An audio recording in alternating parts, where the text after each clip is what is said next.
Hello, welcome to this webinar on performing one audit using Zero Trust Principles. Thank you for attending this webinar, co-hosted by ControlCase, TagCyber, and Evolve. My name is Kishore Vaswani, and I'm the Chief Executive Officer of ControlCase. I really appreciate your time today to attend this webinar on Zero Trust Principles and compliance. I have a few other panelists on the line with me, and I'll let them introduce themselves. Ed and Mike, please introduce yourselves. Sure, happy to go first here, Kishore. This is Ed Amoroso. Thanks, folks, for making some time here. We're looking forward to sharing with you a little bit of our insight into how you'd go about doing assessments and compliance in Zero Trust. When Kishore contacted me about doing this, I got very excited because I think this is an interesting topic, and I think unlike many the webinars that focus on Zero Trust, maybe for marquee value, this is a really deep connection here. I think you're going to see in the next half hour, 45 minutes or so, that Zero Trust really does play a role in the evolution of how we all go about doing compliance. So I'm looking very much forward, Kishore, to the discussion. And Mike, I'll turn it over to you to introduce yourself. Thank you, Ed. This is Mike speaking, one of the co-founders of Evolve. We are on the insurance side of the equation, cyber insurance, once businesses are hacked into. So we live by Zero Trust principles, and this is going to be a very powerful conversation on really rounding out the best practices you can do in your business to ultimately become more secure and compliant. So looking forward to the conversation today. Thanks, Ed. Thanks, Mike. So we have a exciting set of speakers and a good agenda we are going to talk about today. We're going to talk about Zero Trust. We're going to talk about compliance and insurance and how all these converge together more so than ever in today's world. But a few housekeeping items before we get started. As we go through the presentation, if you have any difficulties hearing any of the panelists or looking at the screen, please put them in the chat window and we'll make sure we try addressing it. Also, we expect our webinar to run about 30 minutes and we should have ample time for questions. So please type in questions in the questions window as you go through the webinar or as we go through the webinar, and we'll make sure we answer them in the order they come through. Of course, if it is for one of us specifically, myself, Ed, or Mike, feel free to put, specify that in the question as well. Otherwise, we will, between us, find the right person to answer the question that you have put in the questions window. We will be sending a recording of the slides, of this webinar next week, as well as a copy of these slides. So absolutely, you will be getting all the content that's covered today, early next week, in an email link. Also, please feel free to go to our website, www.controlcase.com, to sign up for a future webinar or to view any past recording or slides. Well, that being said, let's dive right into it. Our agenda today is to, first of all, introduce the three companies who are represented by myself, Ed, and Mike. Ed will then talk about some of the great research they have been doing in the context of Zero Trust. We at ControlCase will talk about how you can tactically use a list of things to compare against your information security and compliance programs and the areas to look at that are more important than others in this when it comes to Zero Trust principles, and especially working from home principles. Mike will then give a great section on cyber insurance and how this ties it all together, and also a primer on how cyber insurance ties to security and the cyber world. And then finally, we will have ample time for questions and answers after that. So that being said, let me first start with ControlCase. We at ControlCase focus on IT certifications and continuous compliance services. We certainly make sure we follow a partnership approach and help customers in getting compliant, remaining certified but also use technology wherever possible to streamline the process of IT certification and IT compliance. I will, before I turn over to Ed, here are some of the high-level certifications and compliance regimes we participate in and are able to either help you get compliant or actually certify you to the standard. We are, as you know, a PCI QSA, an ISO accredited assessor, and so forth. I will let Ed introduce tax cyber. Well, thanks. I after I left AT&T, retired from AT&T after a pretty long career over there, I decided it was time to maybe disrupt the research and advisory business. And the way we do it is we really don't follow a revenue-driven model, but more, focus on what we think is right. Really try to democratize based on threat, based on evolution of the way IT and enterprise are moving, and really based on a deep understanding of what vendors and where technology is headed. So in the context of that, we became very interested in how compliance, and in particular, how all these myriad of security assessments that go on all the time across enterprise are affected by fundamental shifts in the way we're all set up. And I think you all know that the wind's blowing toward this zero trust model, which I'll talk about in a little bit. But that's who we are. We're a research and advisory firm. We really try to democratize, and we do a whole bunch of different things, many of them in the mode of trying to educate and train and assist folks in understanding cyber. So Kishore, thanks for including us in the discussion this morning. Absolutely, happy to. I'm happy that we are all able to kind of combine our knowledge here. And then finally, Mike, if you want to go next. Yeah. So Evolve is a cybersecurity insurance specialist company. We provide one of the best and broadest cyber insurance products in the marketplace, specifically for businesses. And that product a business would purchase in the event that they get hacked into, and the cyber insurance product is built to pick up all of the major costs associated with hack attacks.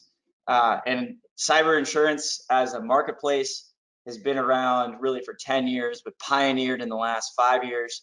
And it's something that where we see about 5 claims a day at this point in terms of the attacks that are happening on businesses.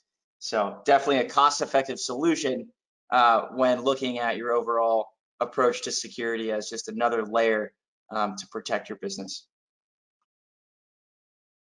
Thank you, Mike. So that was just a brief introduction on the companies and just wanting to make sure everybody gets an idea of how the different industries, research, compliance, certification, zero trust, and insurance are really rapidly converging.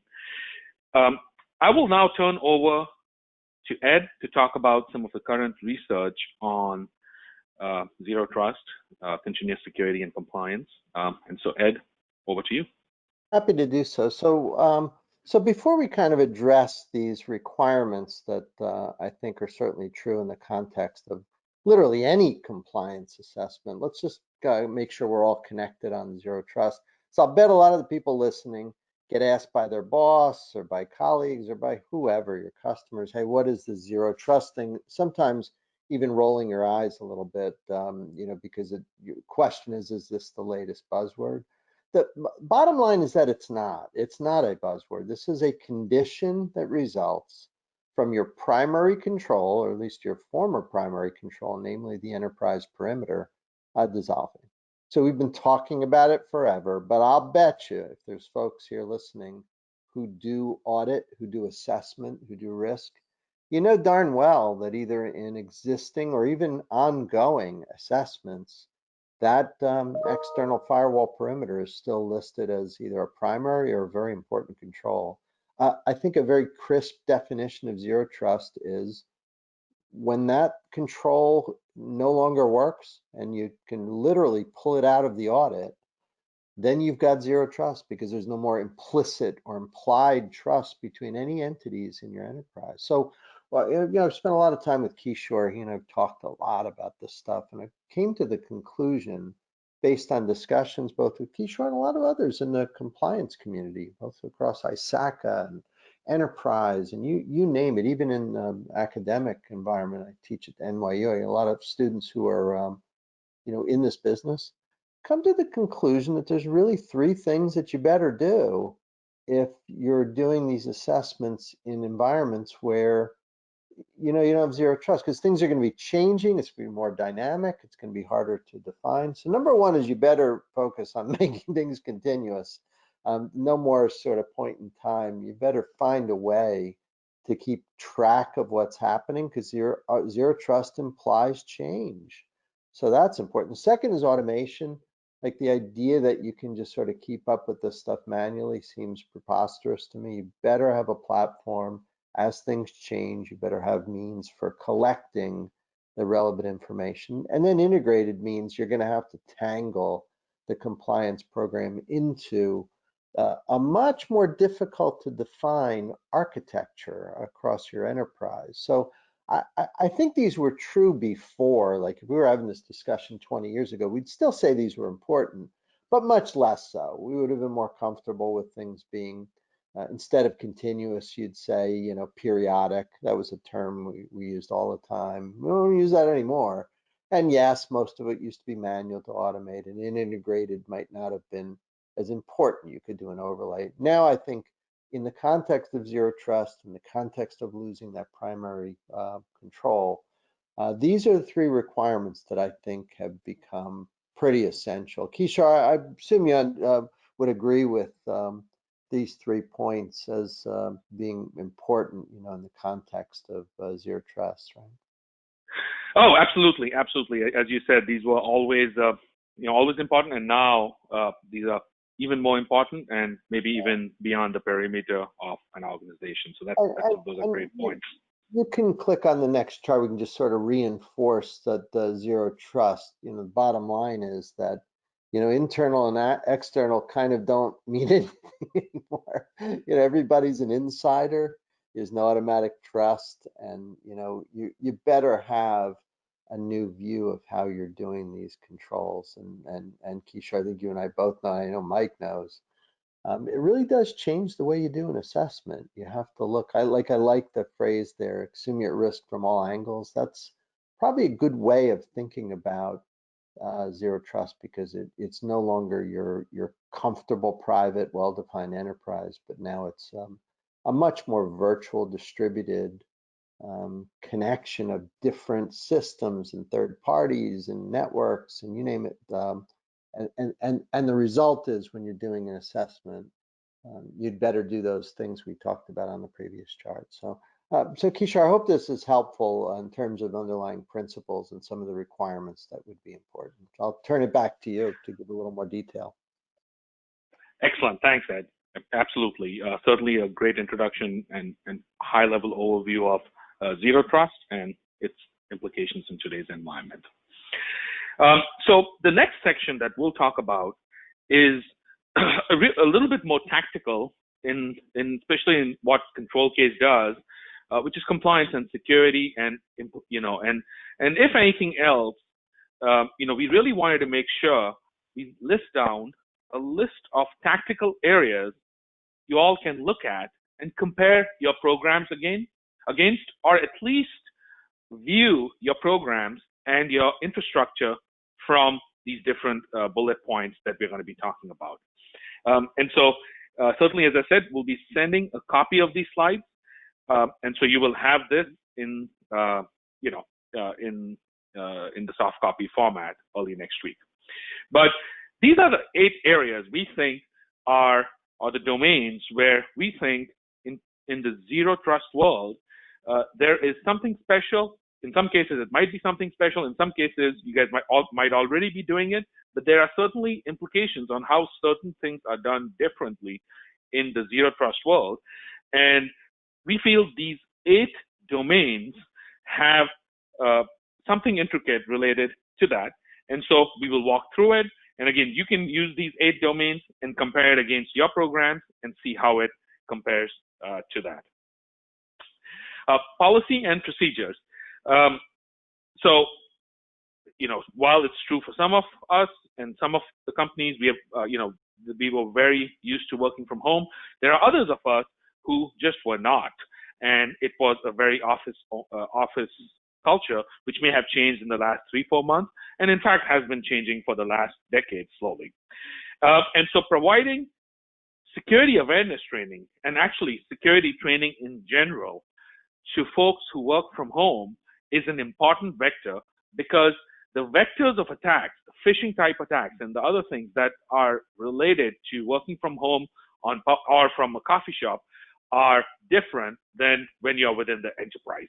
So making folks aware of policies and procedures and how your Wi-Fi and policies and phishing all tie together, and educating people is an important aspect that should be looked at. From a configuration management perspective, a lot of time, money, effort has been spent on configuration, standard images, and so forth of servers and applications. Well, now the endpoints, mobile devices, tablets, workstations, configurations of those devices that actually access enterprise data become extremely important. And how to standardize that in an environment which is not within your enterprise is, for some folks, is a new area and a new vector that needs to be looked at. And certainly, right at the top of that, I would say, is maintaining an inventory of workstations.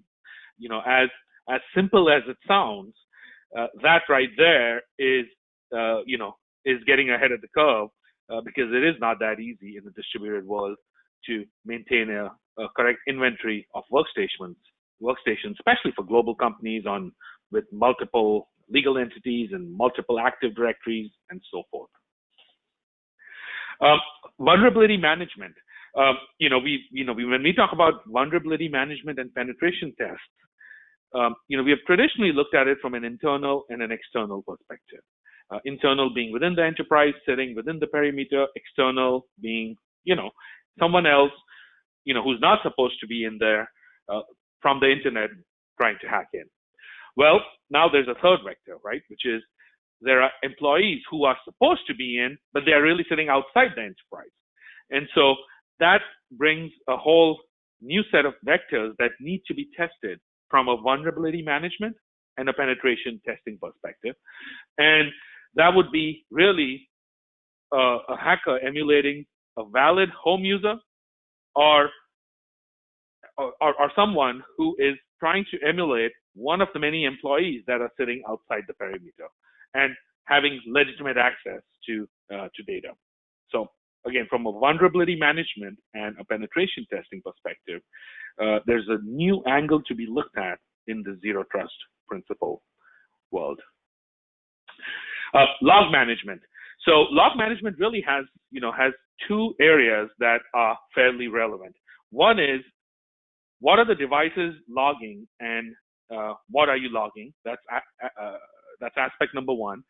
And then number 2 is making sure the logs are synchronized, because to make sense of logs, you got to have a timeline. Well, both of these pose a unique challenge in the zero trust principles. Making sure that all workstation activities are logged is a challenge. You could get, I guess, halfway there through things like Common Active Directory, but people are working from home in many cases on their own personal devices, and so that could be a challenge. What becomes an even bigger challenge is, how do you synchronize the logs across the different time zones, countries, and really through a mesh of employee-owned assets and company-owned assets. And again, the solutions for these could be, could take months and months, but I just wanted to make sure you all have a list of what you can look at when you're looking at zero trust principles, especially this work from home scenarios today. From a data management perspective, at the end of the day, a lot of regulations, a lot of value is placed on sensitive data. It could be card data, it could be medical data, it could be other personal data that exists out there. And making sure that identifying any sensitive data that makes its way to workstations, employee-owned or enterprise-owned, and then B, disposing them off in a secure manner becomes an important aspect, which is very different than the world where really the workstation and access could not leave a physical parameter. And so this next piece ties back into it, and probably, if I had to pick one area that is the most relevant and the most hardest to solve is physical security. Well, there is no realistic way to have physical security for personnel working from home, right? And so, how do we address that? You address it using some of the principles we talked about earlier, but the only realistic way to make it effective is that there are controls that do not even allow sensitive data to reach an employee workstation. That could be through various methods, masking in voice, masking in data, things like Citrix and other remote access methodologies. So there could be a whole set of technologies, applications, and upgrades to technology that can accomplish that. But in the absence of physical security, the only option left is that the data and the sensitivity does not reach the employee workstations and devices. And then from us being an assessor, we certainly have noted that it is difficult to do physical data center walkthroughs and things like that, obviously without going on site, which is difficult in today's world. And so using mobile cameras and CCTVs and recordings where permitted by policy, badge access logs, that helps in helping the assessor assess your environment. This probably is nothing new, but I would say this probably becomes as important as ever. Antivirus and anti-malware being consistently deployed across user workstations, whether employee-owned or enterprise-owned, is an important aspect. Access management, there are a few things that do help from a remote work from home. One is two-factor authentication to make sure only the right people are getting in. I talked about vulnerability management and penetration testing. Again, two-factor becomes extremely important when it means connecting to your enterprise systems. Access needs to be looked at from a little different way than in the past, and a new method for access reviews needs to be done. And then there needs to be a heightened sense of alertness if somebody accesses systems using any sort of super user access. So, the list can go on, but we thought we wanted to list down at least 8 domains which you all can use as a starting point to compare your programs in. I fully understand many of you may be very used to this and have been working and having remote policies for a while. For others, it's very new. Of course, the way compliance and security is handled is also a little different no matter who we are.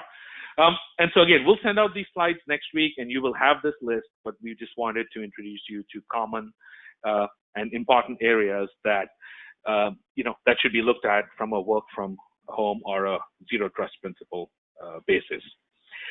As we get to the last part of our presentation, I will now turn this over to Mike, and he will talk about cyber insurance and how security and cyber insurance are converging and how they all really tie to each other. That being said, Mike, I'll turn it over to you. Thank you, Kishore.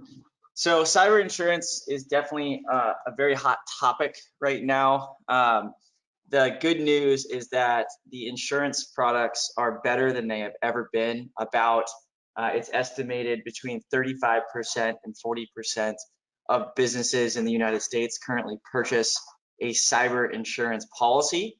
And that is because we've seen hack attacks increase year over year.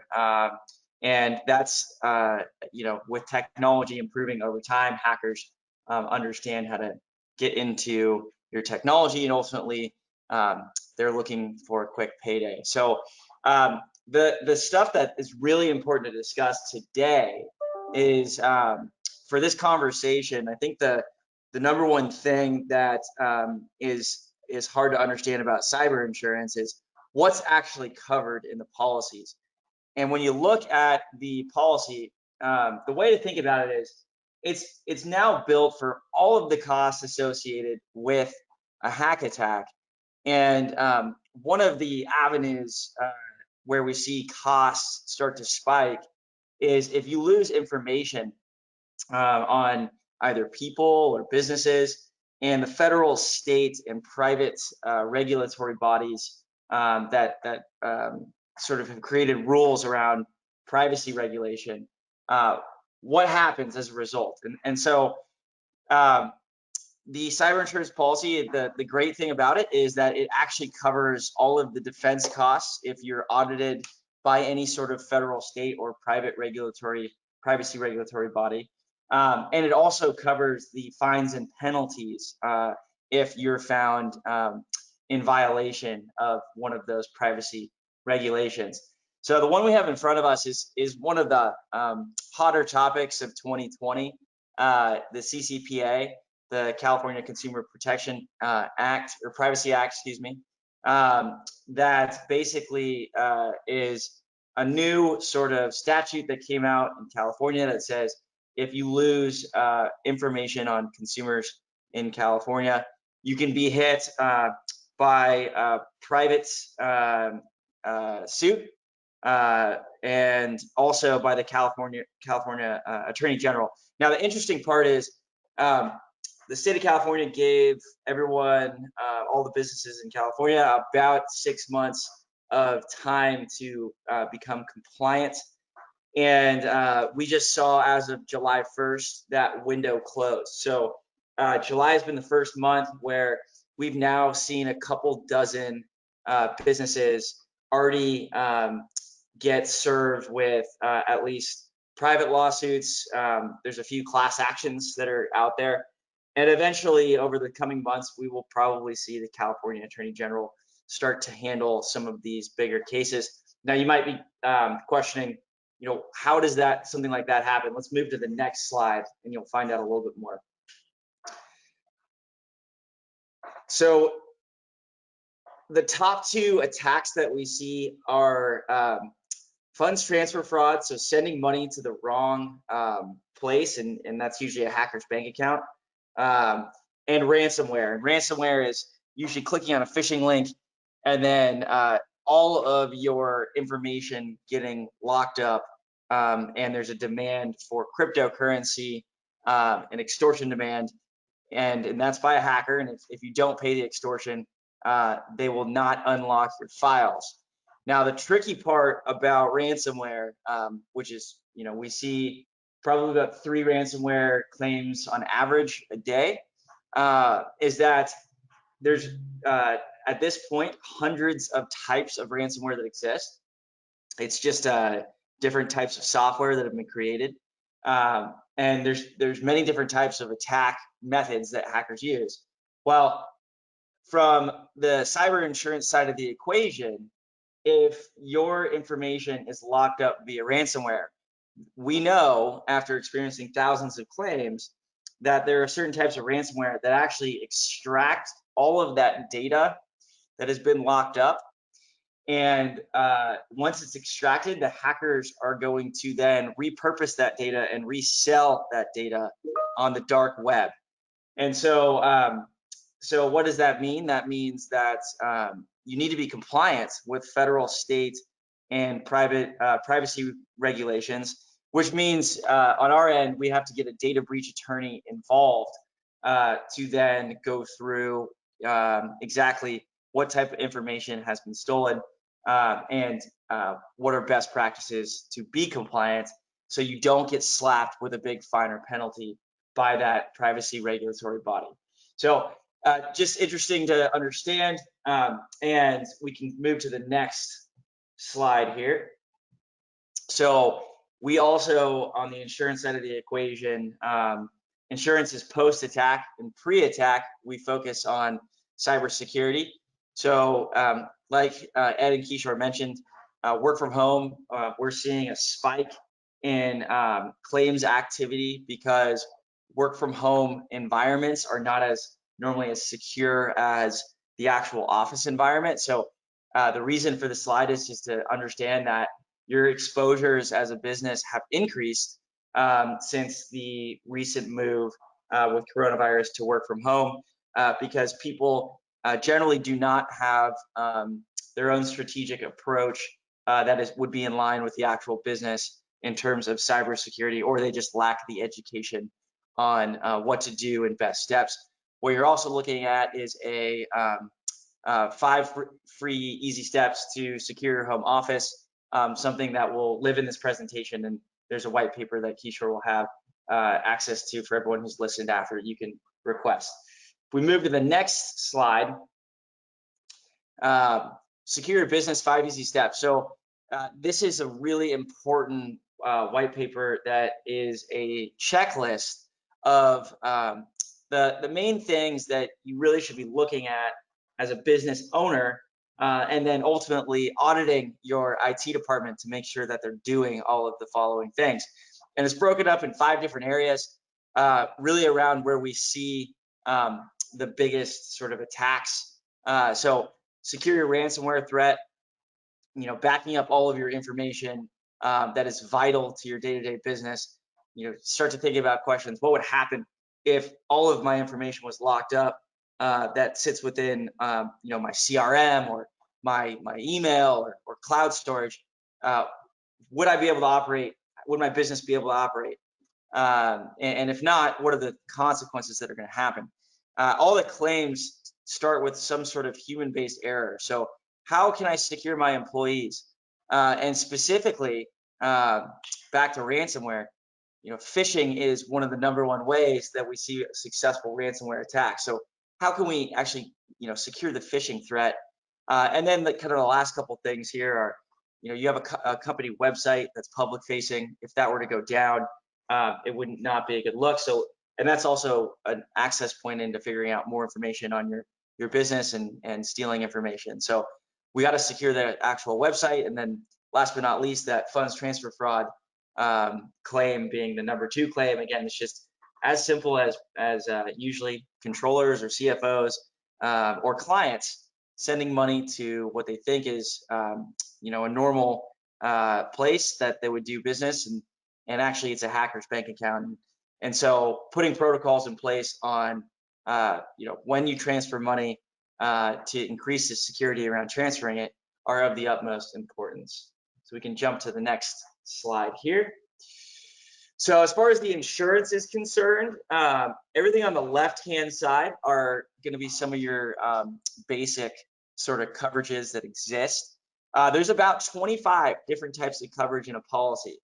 And then on the right-hand side, you're going to see the general costs associated with each type of coverage, where we see those costs start to rack up in a claim. I purposely didn't put all 25 because I didn't want to lose everyone who's listening right now. And the reason I put this up is it's important to understand that in any sort of cyber attack or hack attack,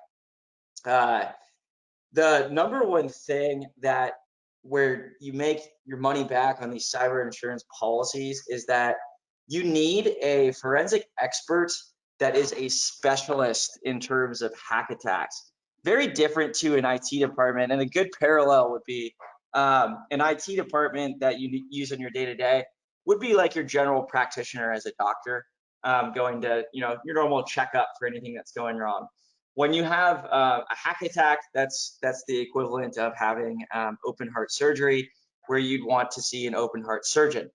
And so forensic experts by far and away are the #1 cost that we pay out on because they're involved on every single claim, and they're about $500 an hour. And when we have them involved, they're actually such a huge part of the claim process because if you don't have them involved, that's when we see the claims start to go out of control from a cost perspective. For example, in a ransomware claim, a forensic expert can go in and not only decrypt your data potentially by figuring out what type of ransomware malware you have, and maybe, for example, we already have the keys to unlock it. They are also someone are going to be able to negotiate the actual ransom down, because typically we're dealing with actual humans on the other end. And then ultimately they're the people that can go in and say, actually, based upon this ransomware strand, it looks like data was not extracted. And here is the following data that could potentially have been viewed. And now we're limiting the costs with the actual data breach attorneys because we've proved, there not very much data has been accessed.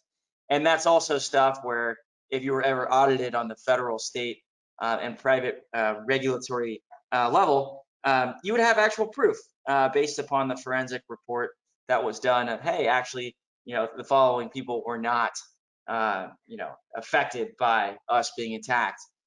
Here's the report that was done. So at the end of the day, the cyber insurance market, we make our money on providing the access to the best people in the business that are going to stop an attack before it gets out of control, and take pride in the fact that about 80% of the attacks we see, we're able to mitigate the actual attack to costs in the low thousands of dollars. Typically, when we see claims go into the tens of thousands, hundreds of thousands, and millions of dollars is when we are involved too late. And unfortunately, if it gets to the privacy regulatory bodies, you're looking at the hundreds of thousands of dollars to millions of dollars typically in terms of the claim cost. We can jump to the next slide.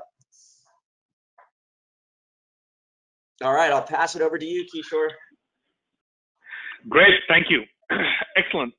So as we get to the end of this presentation, again, just please feel free to put questions in the questions window.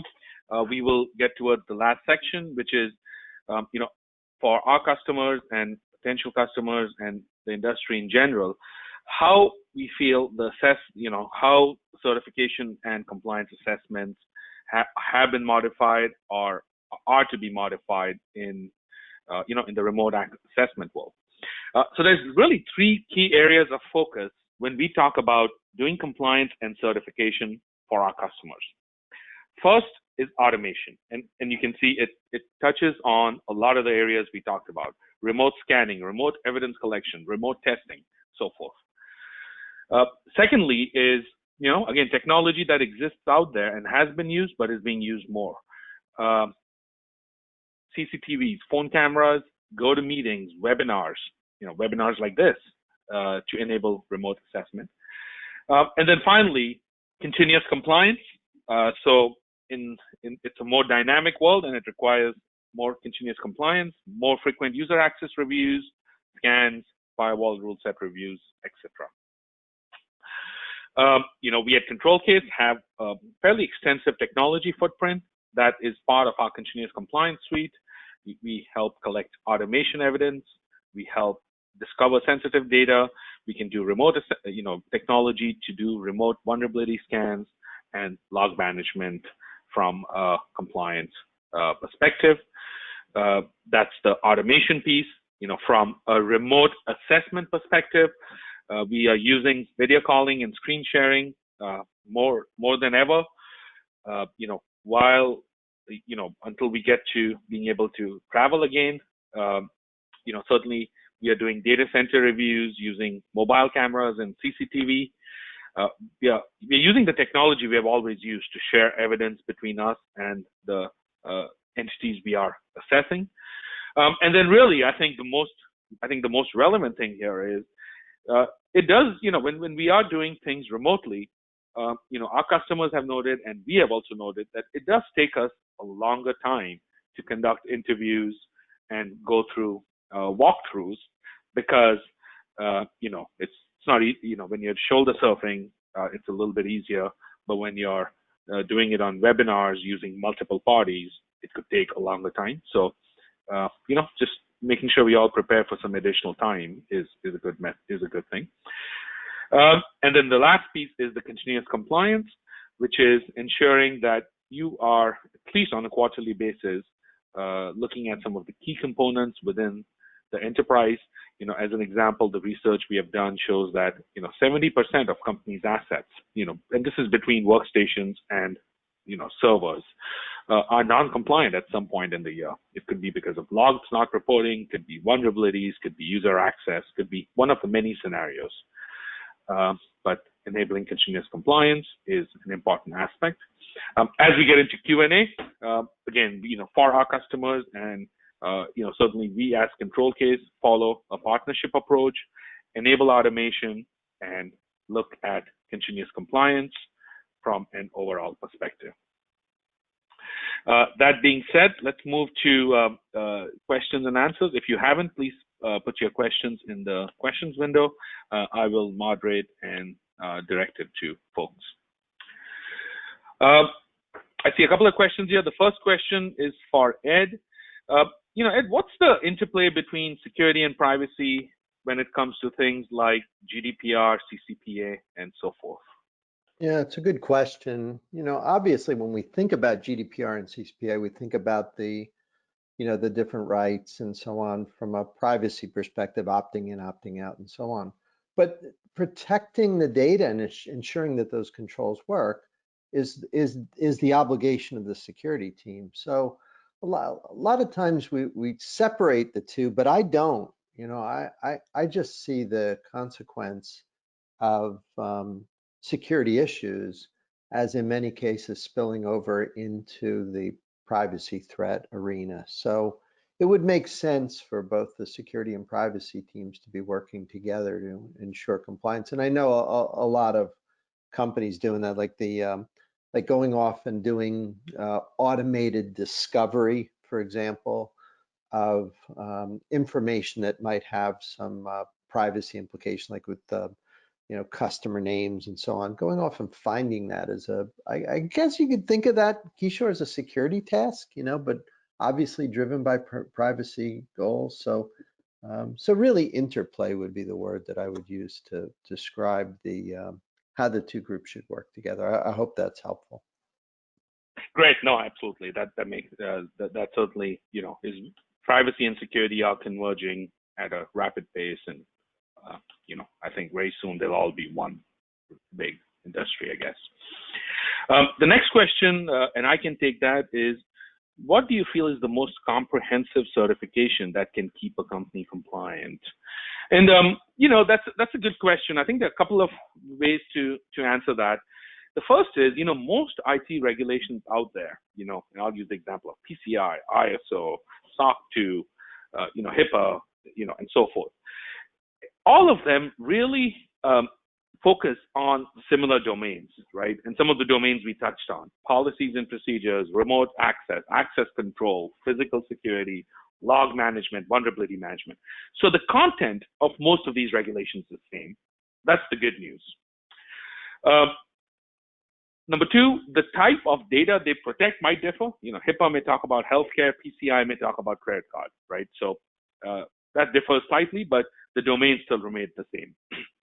To answer your question, which certification is important, is really an answer is in these two vectors. So it depends on which industry you are in and what is it that your customers are asking you to protect. Based on, and then to some degree, which geography your enterprise footprint is in. So, for example, if credit card is of utmost importance, then PCI DSS it is. If you're looking at healthcare data, then you got to have regulations to protect against the HIPAA regulation. if it's an international footprint, ISO 27001 might be very important. If it's a fairly US-centric footprint, then SOC 2 might be more general purpose. So it depends on that. But the good news is all these regulations have commonality. And in fact, at ControlCase, we have mapped all these regulations into to each other. So you can do a single assessment and certify to multiple regulations. But great question. The next question, Mike, I think it'll be for you, which would be, does your cybersecurity insurance cover all privacy and regulatory body violations, or at a high level, what is covered in the cyber insurance from a privacy, security, and regulatory body perspective? Yeah, great question. So we have a catch-all clause where it's any sort of privacy suit or investigation across all spectrum. So federal, state, private, any sort of regulatory body, we keep it that broad. If they investigate your business, number one, we will have a data breach attorney involved who specializes in privacy law that is going to defend your business. So we initially start racking up defense costs, so hourly billables for that data breach attorney, which on average, because they're so specialized, are around $500 an hour. And then if it does ultimately go to court and there's a finer penalty that's issued, we cover the cost of reimbursing the business for that finer penalty for not being compliant. So we at Evolve insure mainly businesses in the United States. That's our focus, but we do have a lot of businesses that have an international sort of reach and presence, and that's purposely why we wrote our policy form to cover any sort of privacy violation, because there are privacy regulations in every country for the most part. So yeah, we have a catch-all for covering any sort of investigation, the defense costs and fines and penalties. Great, thank you so much.